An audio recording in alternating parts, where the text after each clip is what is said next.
Mucormycosis या आजाराने आत्ता सगळ्यांच्या छातीत धडकी भरलेली आहे आणि त्यामुळेच काल राज्याचे मुख्यमंत्री उद्धव बाळासाहेब ठाकरे यांनी एक महत्त्वाची घोषणा त्यांच्या मुख्यमंत्री कार्यालयातून करण्यात आली आहे। ती म्हणजे ठाण्याचे नाक कान आणि घसा तज्ज्ञ डॉक्टर अशेष भूमकर यांची राज्याच्या टास्क फोर्समध्ये निवड करण्यात आली आहे।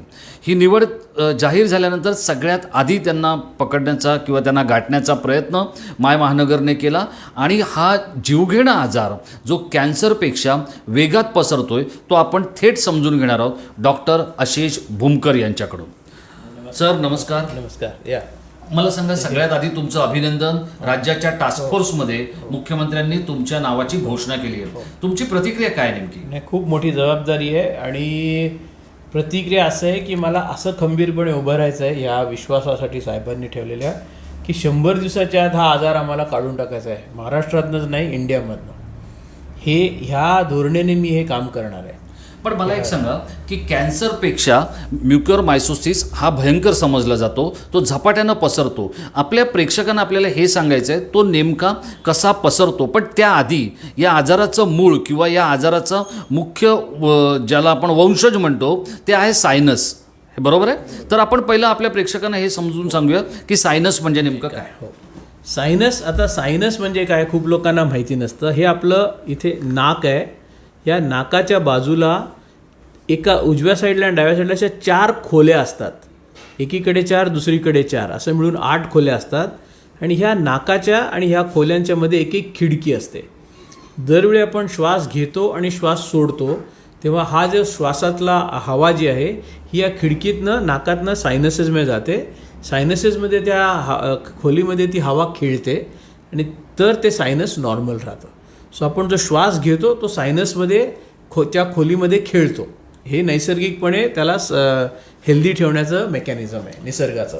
पण आता आज जो हा म्युकरमायकोसिस नावाचा आजार की ज्याच्यामुळे डॉक्टरांच्या पण छातीत धडकी भरेल अशी परिस्थिती आहे आणि त्यावेळेला पटकन काय करायचं हे डॉक्टरांना मार्गदर्शन करण्यासाठी तुम्हाला या टास्क फोर्समध्ये घेण्यात आलं आहे। इथे तुमच्याकडे ज्या काही गोष्टी आहेत त्यातून आपण एक गोष्ट समजून घेऊया की नेमकं हा जो आजार आहे त्याची सुरुवात कुठे होते।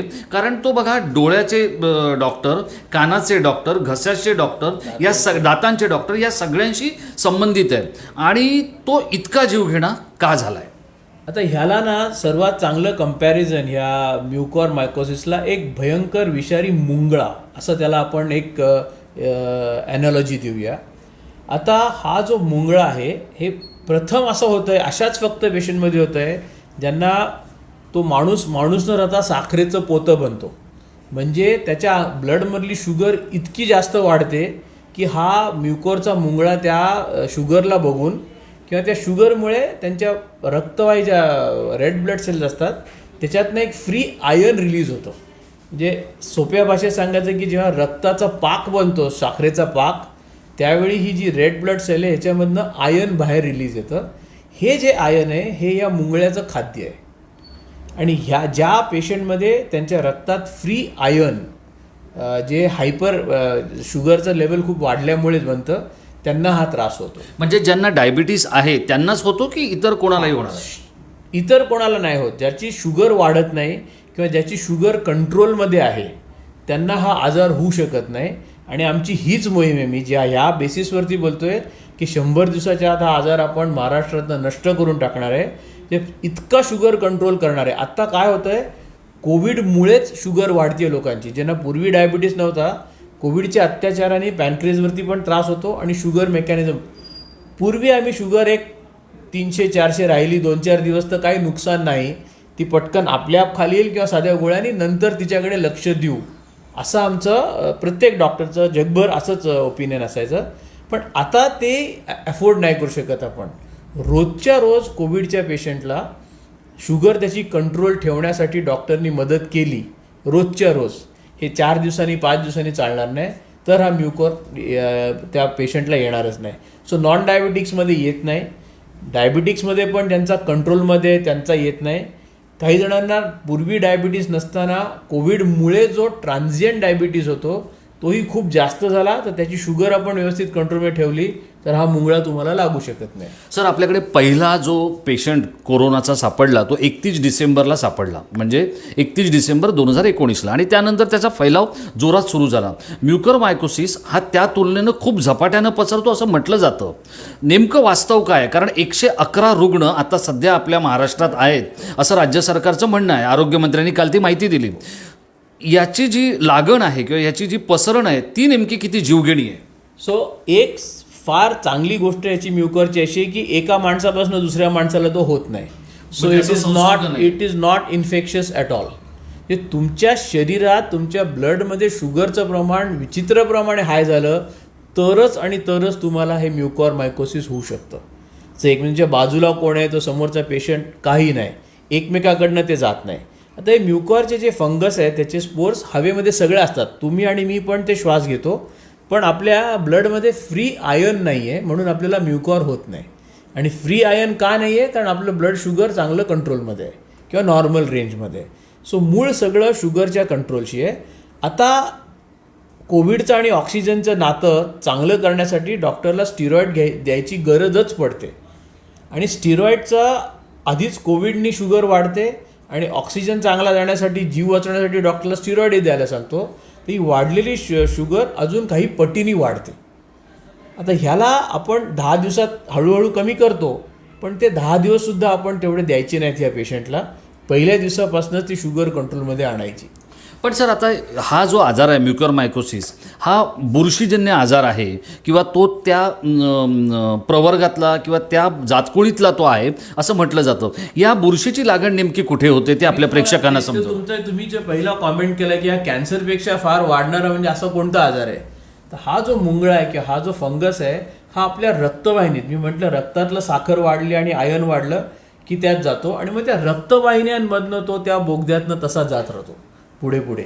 म्हणून तो कॅन्सर कसा त्याच्या वाटेत जे येईल त्याला खातो आणि पुढे जातो, हा तसं नाही आहे. हे बोनला नॉर्मल ठेवतं आणि त्या बोनच्या मधनं जो टनेल आहे ब्लड वेसल्सचा त्याच्यातनं आत जातं. म्हणून ही साधारण आपल्या नाकाची अशी रचना आहे. आपण श्वास घेतो तेव्हा पहिल्यांदा श्वास आपण असा हवा अशी सरळ जात नाही, त्याला असा एक कर्व असतो, असा पॅराबोलिक कर्व. तर इथे आपल्याला पहिले खपली यायला सुरुवात होते नाकामध्ये. तर एक प्रकारचा ड्रायनेस येतो नाकामध्ये, काही होतं आणि इथून मग ह्या रक्तवाहिन्यात तो घुसतो. तर ह्याच्या रक्तवाहिन्या नाकाच्या नंतर सायनसच्या रक्तवाहिन्या कॉमन असतात. त्याच्यानंतर पटकन त्या डोळ्याच्या रक्तवाहिन्याला त्रास देतं, असं डोळ्यात जातो. आणि एक तुम्हाला लक्षात यायला पाहिजे की हा डोळा आणि त्याच्यानंतर वरती ब्रेन ह्याच्यामध्ये हार्डली 2 किंवा 3 मिलीमीटरचं हाड असतं. ह्या हाडामधनं पण रक्तवाहिन्या जातात ते इथून. सो नाकातनं सायनसमधनं डोळा आणि डोळ्यामधनं पटकन ब्रेनमध्ये, असा हा त्याचा पसर आहे. पण सर, हा जो आजार आहे याच्याबद्दल असं म्हटलं जातं की हा 3 जे तज्ज्ञ आहेत, नाक, कान, घसा आणि डोळे, या म्हणजे खरं तर 4 या चौघांशी संबंधित आहे. मग तो जो एखाद्या रुग्णावरती उपचार करताना समन्वय साधायला हवा तो कसा साधला जाणार? सो खरं म्हणजे आहे हा ENT कान नाक घशाचा आणि डायबिटॉलॉजिस्ट किंवा फिजिशियनचा. त्यांनी शुगर कंट्रोल करावी. जे मी तुम्हाला सांगितलं की हा एकदा मुंगळा फंगसचा आत जायला लागला की तो त्या रक्तवाहिन्याला मागे, जसा तो पुढे जातो ती मागच्या रक्तवाहिनीला तो बंद करून टाकतो आणि तुमचा एखाद्या ऑर्गनचा रक्तपुरवठा कमी झाला की ती टिश्यू डेड होऊन जाते. जे नेक्रोसिस हा इंग्लिश शब्द वापरला जातो. हे नेक्रोसिस झाल्यामुळे, आणि हाच मुंगळा जर का डोळ्याच्या तुमच्या रेटायनाच्या आर्टरीला त्यांनी गेला तर आंधळे पण येतं. इतकं साधं हे आहे. चॅलेंज कुठे ह्याच्या आजाराचा की जिथे जिथे त्यांनी टिश्यूला डिस्ट्रॉय केलंय, डॅमेज केलंय आणि तो कम्प्लिटली डिस्ट्रॉय, तिथे रक्तवाहिनी सुद्धा त्यांनी ब्लॉक केली आहे. म्हणून तुम्ही कितीही चांगलं इंजेक्शन तुम्ही IV दिलं ते तिथे पोचूच शकत नाही. तिथे त्याला पोचून देण्यासाठी ENTचं काम आहे. हा जो तिथे फंगसनी डिस्ट्रॉय केलेला हा जो कचरा जमला आहे, ह्या कचऱ्याचा एक कण साफ करणं हे मूळ आहे ह्याच्या उपचाराच्या क्युअरसाठी. हा कचरा साफ केला की रक्तवाहिन्या नॉर्मल होतात. रक्तवाहिन्या नॉर्मल झाल्या की तुमचं अँटी फंगल इंजेक्शन त्या अवयवापर्यंत पोचतं. सर पण बघा, जेव्हा कोरोनाची लागण होते त्यावेळेला बऱ्याच रुग्णांच्या शरीरातलं ऑक्सिजन कमी होतो. आता तो ऑक्सिजन जर पूर्ववत करायचा असेल तर काही अशी औषधं आहेत की जी स्टेरॉइडच्या जातकुळीतली आहेत आणि ती याला वाढीसाठी कारणीभूत ठरतात असं तज्ज्ञांचं मत आहे. मग मला सांगा की एकतर ऑक्सिजन कमी करणं किंवा ऑक्सिजन जो झाला आहे कमी झाला आहे तो वाढवणं हे डॉक्टरांच्या समोरचं आव्हान आहे आणि त्याच वेळेला त्याची मात्रा इथे लागू पडू नये. तर ही जी कसरत आहे ही जास्त वैद्यकीय क्षेत्राला आव्हानात्मक आहे असं नाही वाटत? आव्हानात्मक आहे, पण आता आम्हाला त्याचा खुलासा कळाला आहे. कारण आपल्याला ऑक्सिजन देऊन जीव तर वाचवायचा आहे कोविडमध्ये. बरोबर. त्याच्यानंतर हा जो पेशंट आहे आता ह्याला हाय रिस्क ग्रुप आम्ही आता त्याला आयडेंटिफाय केला आहे. ह्या हाय रिस्क ग्रुपला जर का नियमितपणे आपण नाकात नुसतं टेलिस्कोप टाकून 10 सेकंदात बघितलं तर सुरुवात या आजाराची नाकात खपलीनीच होते.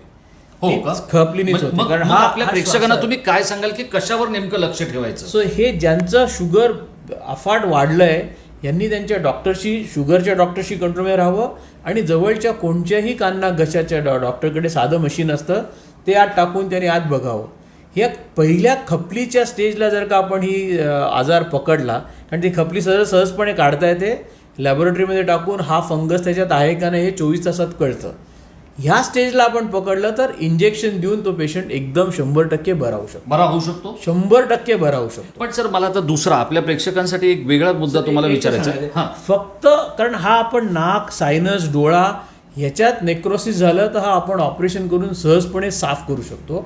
एकदा तो ब्रेनमध्ये गेला तर म्हणजे कुठे? म्हणजे इथे ह्या डोळ्यातनं इथनं तर म्हणजे इंट्राक्रेनियल ह्या बोनमधनं जी रक्तवाहिनी इथे जाते तुमच्या ब्रेन म्हणजे ऍक्च्युअल ब्रेन मध्ये नाही पण आतल्या आपल्या कवटीच्या आत गेला, ओके, स्कलच्या ह्याच्या आत गेला तर मग तिथे सर्जरी करून आपल्याला काढणं कठीण जातं. काही न्यूरोसर्जन्स करतात पण तोपर्यंत आपण म्हणजे it is not up to skull base गेला त्याला आपण 100% क्लीन करू शकतो. नाही, मला तुम्हाला एक विचारायचं की हे बघा बऱ्याच वेळेला असं होतं की आता या कोरोनाच्या सगळ्या महामारीमध्ये अनेक रुग्णांची अशी तक्रार आहे की आम्हाला कोणती औषधं दिली माहीत नाही, आम्हाला काय झालं होतं माहीत नाही, आमचं बिल मात्र एवढं सुपा एवढं आलं, बिल मात्र एवढं गोणीभर आलं, काय करायचं कळत नाही. मला तुम्हाला हे विचारायचं आहे की जर समजा हा जीवघेणा आजार किंवा त्याची लक्षणं कोणामध्ये जर दिसली तर एखादं फ्रॅक्चर झालेलं आपल्याला कळतं एक्सरेमध्ये, हा विजिबल आहे का? कारण कोरोनाचा विषाणू हा विजिबल नाही आहे पण त्याच्यामुळे झालेला हा जो बुरशीजन्य आजार आहे हा दृश्य खपली म्हणून दिसू शकतो. नाही तर थोडीशी चूक अशी होत होती की लोक सीटी स्कॅन करत होते हा आजार शोधायला. जसा सीटी स्कॅन छातीचा करत होता तसा चेहऱ्याचा जो नॉर्मल सायनसचे ॲलर्जी किंवा सर्दीमुळे होण्यासाठी आपण सीटी स्कॅन करतो. पण हा जो फंगस आहे हा आपल्याला सीटी स्कॅनवर दिसू शकत नाही, ह्याला MRI स्कॅनच करायला लागतो आणि तिथे थोडीशी डॉक्टरची दिशाभूल होते. तुम्ही सीटी स्कॅन करून ऑपरेशन करायला गेलं तर तुम्हाला काही काही ठिकाणचा दडलेला म्युकॉरमायकोसिस दिसत नाही. तो दिसत नाही म्हणून तुम्ही तिथे तो सोडून देता, तुम्हाला इच्छा नसते सोडायची पण स्कॅनवरती दिसला नाही तर ती जी नॉर्मल बोनची भिंत आहे तिला तोडून मागे जाऊन डोकून या हे त्याचं म्हणजे शिकवलेलंच नाहीये म्हणजे योग्य. पण मग याच्या वेळेचं जे गणित आहे आता बऱ्याच ठिकाणी हे छापून आलंय किंवा बऱ्याच ठिकाणी डॉक्टर असं सांगतात की हा कॅन्सरपेक्षा जास्त वेगात पसरतो. मग नेमकं त्याचं काय होतं तो कसं? कारण हा रक्तवाहिन्यातनं जातो त्यामुळे हा काही दिवसांमध्ये तुमचा ब्रेनमध्ये पोहोचू शकतो. बरं. आणि जसं मी म्हटलं की जिथे जोपर्यंत तुम्ही ते नेक्रोसिस किंवा तो कचरा झालेला टिश्यू साफ नाही करत तोपर्यंत तुम्हाला औषधाचा गुण येत नाही. आणि हे औषध अँटीफंगल असं आहे की त्याचा नकळत किडनीवरती पण दबाव खूप येतो. त्यामुळे रोज तुम्हाला किंवा दर दिवसाआड किडनी बाबा चांगली आहे न्यायची, किडनी चांगली आहे असं करत करत त्या डॉक्टरला, म्हणून तिथे फिजिशियनचा रोल खूप मोठा आहे. नाही पण याच्यामध्ये नेमका धोका काय संभवतो? म्युकरमायकोसिस झाला तर नेमका धोका काय संभवतो? आता कोरोना झाला की ऑक्सिजनची लेवल कमी होते. आधी तुम्हाला म्हणजे तुम्हाला इन्फेक्शन समजा सेप्सिस होतं किंवा ब्रेनमध्ये ते गेल्यावरती मेनिंजायटिस होऊन तुम्ही दगावू शकता. हा त्याच्यातला एंड पॉईंट आहे. तो आंधळेपण येणं आहे. आमच्याकडे 35 वर्षाची मुलगी आहे जिला दोन्ही डोळ्यांमध्ये तो गेला. नशिबाने 90% पेक्षा जास्त टक्के लोकांना एकाच साईडला होतोय तो. सर पण मला तर दुसरं एक म्हणायचं आहे की हा आजार काही काल परवा कोरोना बरोबर आलेला नाहीये, नाही, बरोबर बिलकुल आहे. नाही. तुम्ही आपल्या प्रेक्षकांना हे सांगा की हा आजार कधीपासून आहे आणि त्याच्यावरची जी उपचार पद्धती आहे. म्हणजे आपल्याला कॅन्सर झाला की आपण टाटाजमध्ये जातो, डोळ्याचा काही आजार असेल तर मग आपण जे काही डोळ्यांचे डॉक्टर्स आहेत त्यांच्याकडे जातो. तर या आजाराची उपचार पद्धती जी आहे ती आधीपासून तुम्ही सगळी अगदीच केलेली आहे. आहे. याचं नेमकं नाही, हा आजार काय नवीन नाहीये. हा आजार आम्ही ट्रीट करायचो. पण समजा आता माझ्यासारख्या क्लिनिकमध्ये वर्षातनं 3 किंवा 4 पेशंट यायचे. हे कोणचे होते जे खूपच डायबिटिक आहेत किंवा त्यांना कोणाला ब्लडचा कॅन्सर झाला आहे, जे मुळातच त्यांचं स्वास्थ्य ढासळलं आहे, अशा लोकांना जे इम्युनिटी कमी झाली आहे म्हणतो आपण, अशा लोकांना हा आजार होतच होता.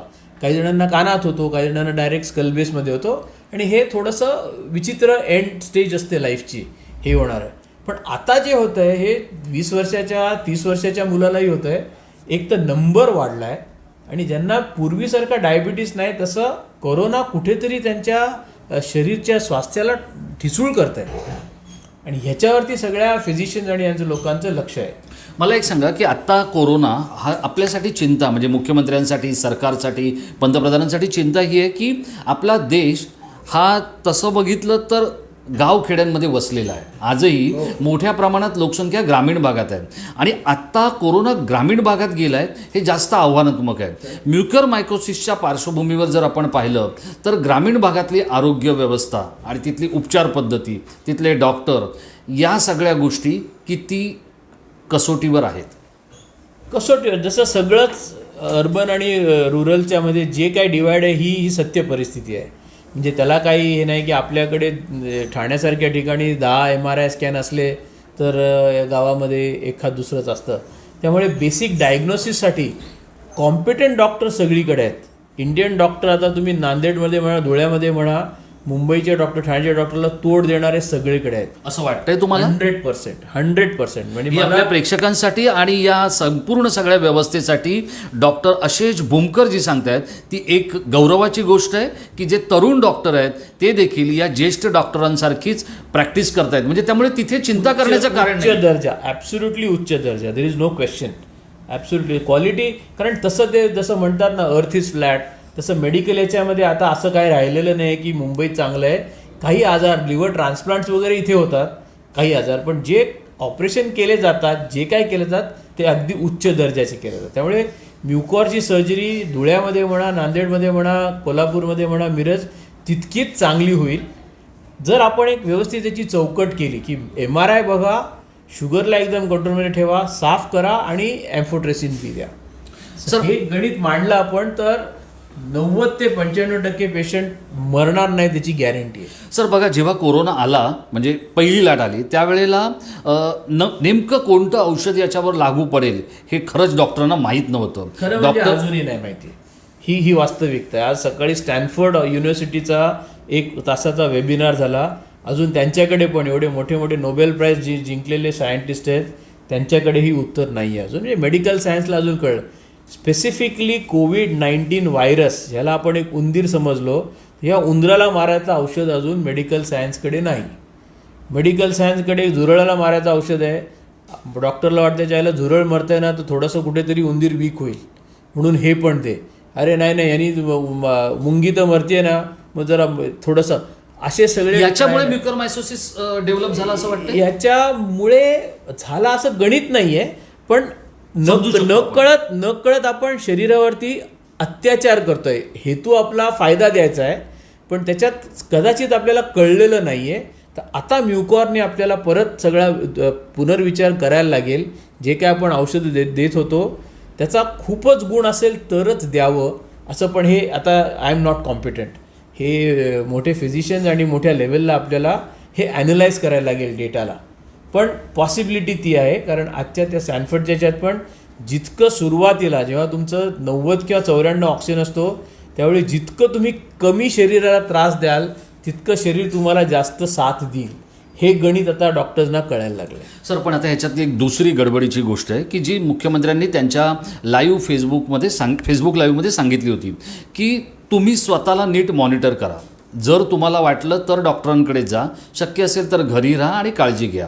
पण या म्युकरमायकोसिसमध्ये मला तुम्हाला हे विचारायचं आहे, घरी राहा आणि होईल माझं बरं, किंवा नाही आता थोडंसं कुठेतरी दिसतंय, किंवा काय लगेच काही जायची गरज नाही, असं म्हणण्याची जी काय एक आपली शहरी म्हणा किंवा ग्रामीण एक मानवी जो स्वभाव आहे तो याला किती त्रासदायक आहे? नाही, बिलकुल नाही, बिलकुल नाही.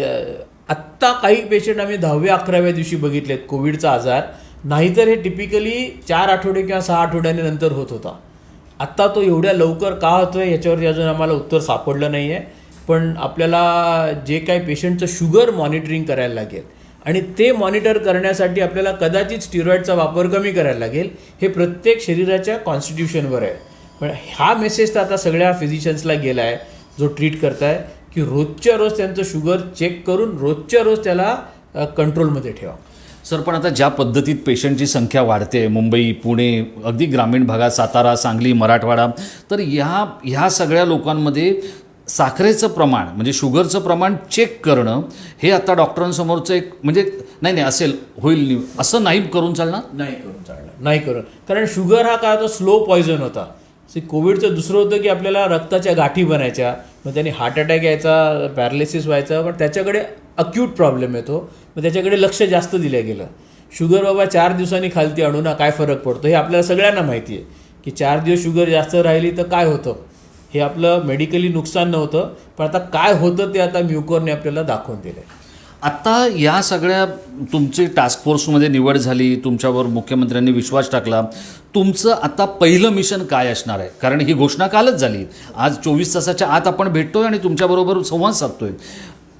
तुमचं मिशन काय असणार आहे या म्युकरमायकोसिसच्या? मिशन आहे की म्युकरमायकोसिस महाराष्ट्रापासून निघून जायला पाहिजे. जे प्री कोविडसारखा तो त्या लेवलला यायला पाहिजे. कोविडमुळे झालेला हा म्युकर हा नुसताच उपचार नाही, पण त्याला प्रिव्हेंट करण्यामध्ये आपल्याला यश येणार याची मला सायंटिफिक खात्री आहे. आत्ता जे काही 12 डॉक्टर्स नियुक्त केलेले टास्क फोर्समध्ये त्याच्यामध्ये तुमची एक नव्याने निवड झाली. पण हे सगळं करत असताना सरकारकडून म्हणजे आरोग्य मंत्रालयाकडून नेमक्या तुमच्या काय अपेक्षा आहेत? कारण कसं आहे की आरोग्यमंत्री आपले खूप काम करत आहेत, सगळ्या गोष्टी जाणीवीनं त्याच्याकडे लक्ष देत आहेत. काही वेळेला आम्ही एक प्रश्न विचारला होता की सगळ्यात जास्त वर्कोलिक मिनिस्टर कोण, तर खूप साऱ्या लोकांनी राजेश टोपेंचं नाव सांगितलं. मला तुम्हाला विचारायचं आहे सरकारकडून तुमची काय अपेक्षा आहे? कारण तुम्ही गेली अनेक वर्ष या विषयामध्ये प्रॅक्टिस करताय. फक्त आणि फक्त आता ते आपल्याला ह्याचं गणित कळालं आहे म्युकरचं, ह्याचं परफेक्ट कम्युनिकेशन लवकरात लवकर आणि ठामपणे, की बाबा सर्व ट्रीटिंग कोविड फिजिशियन्सना ह्याचा एक तो मेसेज जायला पाहिजे लाऊड अँड क्लिअर, जो जाईल की आपली सरकारची फक्त एवढी जिम्मेदारी आहे की कम्युनिकेशन व्यवस्थित व्हायला पाहिजे. काय कम्युनिकेट करायचं हे आमच्या डॉक्टर्सच्या टीमचं आहे. तो मेसेज, तो मेसेंजर म्हणून जो रोल आहे तेवढाच फक्त सरकारचा आहे. आणि आता अनफॉर्च्युनेटली ते ॲम्फोट्रेसिन बी वगैरे हे इंजेक्शन्स मार्केटमधनं गायब झालेत. हे होऊ नयेत. MRI स्कॅन अफोर्डेबल व्हावा, कारण नाही तर तो 5-6 हजार रुपये किंवा 7 हजार रुपयाचा. मी अगदी तिथेच येणार आहे की बघा, उपचार पद्धती ही गरिबाला परवडेल अशा स्वरूपाची करणं हे आपलं कर्तव्य असलं पाहिजे. तर हा जो MRI स्कॅन, कारण आज शहरी भागात त्या आहेत, पण ग्रामीण भागातल्या जनतेला जर समजा असं कळलं की ते खूप महागडे आहेत तर ते जाणार नाहीत, ही भीती तुम्हाला वाटते? भीती वाटते. जसं सगळीचकडे आहे, म्हणजे पैशाचा शेवटी ही वास्तविकता आहे. तर तिथे कुठेतरी सरकारचा रोल येईल आणि आय एम शुअर उद्धवजींच्या अंडर हे अगदी सहजपणे सोडवता येईल. कारण हा नंबर ना अजून शेकडोंमध्ये हो, असा काय कोविड कसा आहे सगळ्यांनाच होतो आहे, लाखोंमध्ये चाललं आहे. आणि हा एक हाय रिस्क ग्रुप आपण इझिली आयडेंटिफाय करणार आहे आणि त्यांच्या so it is possible. I don't think असं हे पेटणार नाही आहे. आत्ता पेटलं आहे, पण आपण वेळीच जागरूक झालो आहे, कारण पटापट सगळीकडनं सोशल मीडियामुळे पटकन ते न्यूज सगळीकडे आल्या आहेत. माझ्या मते पुढच्या 100 दिवस तरी मी जास्तच म्हणतो आहे, आमच्या क्लोज सर्किटमध्ये 6 आठवड्याच्या आत आपण ह्याला भयंकर आटोक्यात आणू, ह्याचा मला कम्प्लीट कॉन्फिडन्स आहे. हे आहेत डॉक्टर आशिष भूमकर, प्रचंड आत्मविश्वासाने ते राज्यातील आणि देशातील जनतेला हे सांगू पाहत आहेत की हा आजार लवकरात लवकर आपण नियंत्रणात आणू. मी माझा एक शेवटचा पण तितकाच बोचरा प्रश्न घेऊन त्यांना येणार आहे आणि त्यानंतर या मुलाखतीचा आपण समारोप करणार आहोत. सर, मला सांगा की हा जो म्युकरमायकोसिस आपल्याकडे दिसायला लागला, खरं तर कोरोना आपल्याकडे चायनामधून आला, म्हणजे अख्ख्या जगभराचं, ते आता WHO ने त्याला नाही म्हटलं आहे वगैरे, हे सगळे जरी ती मतमतांतरांच्या गोष्टी आहेत, पण जगभरातला ज्या वेळेला तुम्ही अभ्यास करता तर म्युकरमायकोसिस सगळ्यात जास्त तुम्हाला जगभरात कुठे दिसला आणि तो आपल्या तुलनेत नेमका कसा वेगळा आहे? सो आता ॲक्च्युली मी त्याचा अभ्यास नाही केला आहे, पण आजच्या त्या ज्या अमेरिकेत त्यांना एकही म्युकरमायकोसिस कोविडमुळे दिसलेलं नाही किंवा असं काही अलार्मिंगली कोणाला अजून ते नोटीस झालेलं नाही. इनफॅक्ट त्यांनी आता उद्या माझी परत एक मुलाखत ठेवली आहे की म्युकॉर का झाला आणि इंडियामध्ये काय वेगळं चाललं आहे की अशा प्रकारचा भयंकर आजार तिथून उद्भवला आहे. सो ते लोक पण स्टडी करणार आहेत की काय चुकतं आहे आणि किंवा काय कुठे काय होतं आहे. चुकतं आहे हा चुकीचा शब्द आहे, पण असा हा जगभर कोविड झाला आहे तिथे जगभर आलेला नाही आहे. पण काहीतरी वैशिष्ट्य आहे, ते वैशिष्ट्य काय आहे हे आपण डेटा मिळून त्याला ॲनालाइज करून आपण त्याचं उत्तर नक्कीच काढू. आत्ताच्या घटकेत हाय शुगर हे डेफिनेटली सर्वात मोठा विलन आहे.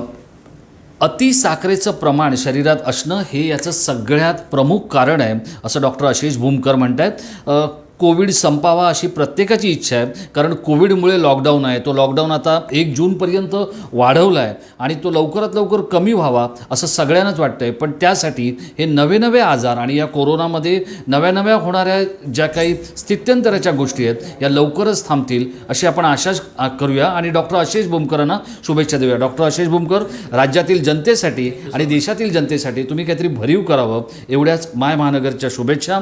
अशीच मान्यवर मंडळी आणि त्यांच्याकडे असलेलं तितकंच ताकदीचं ज्ञान आणि त्याबरोबर आतली बातमी समजण्यासाठी आपण सबस्क्राईब करत राहा माय महानगर आणि पाहत राहा माय महानगर, वाचत राहा आपलं महानगर. नमस्कार.